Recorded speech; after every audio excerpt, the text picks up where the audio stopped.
அமெரிக்க பொருளாதார அடியாரின் வாக்குமூலத்தை எழுதிய John Perkin, அன்பு பிள்ளைகளே, படிக்கணும், படிக்கலைன்னா அண்ணன் சொல்றதை ஆளை கவனிச்சுக்கணும். என்ன எழுதுறான்? ரொம்ப உள்ள எல்லாம் போகாதீங்க. பக்கத்துல எழுதிட்டான், முன்னூறுல எழுதிட்டான். எழுதிட்டான், உங்கள் கண் முன்னே உங்கள் வளங்கள் களவுபடுவதை பார்த்து கொண்டிருக்க நீங்கள் சபிக்கப்பட்டு விட்டீர்கள்.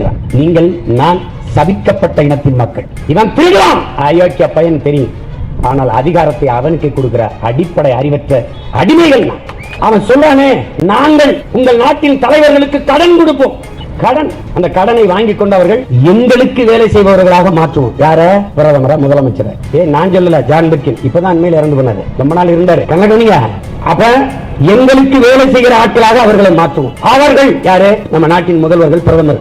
என்ன செய்வாங்கன்னு சொல்றாரு பாருங்க. அவர்கள் அவ்வப்போது விமான நிலையம் கட்டுதல், 4 வழிச்சாலை போடுதல், 8 வழிச்சாலை போடுதல், துறைமுகம் கட்டுதல், இந்த மாதிரி வேலைகளை செய்து தங்கள் இருப்பை தக்க வைத்துக் கொள்வார்கள். எழுதியிருக்கான். வேணா வீட்டுல புத்தகம் போய் படி. முதல் பக்கத்துல இருந்தான். அதை படிக்கும் போது, படிச்சுக்கிட்டே இருக்கும்போது டக்குனு ஐயா மோடி முகம், டக்குனு ஸ்டாலின் முகம்,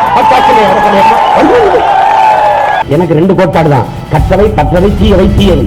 கற்றவை பற்ற வைக்கிறேன், தீயை வச்சு தீ வச்சு கொட்டி விட்டு போகும். அவ்வளவுதான்.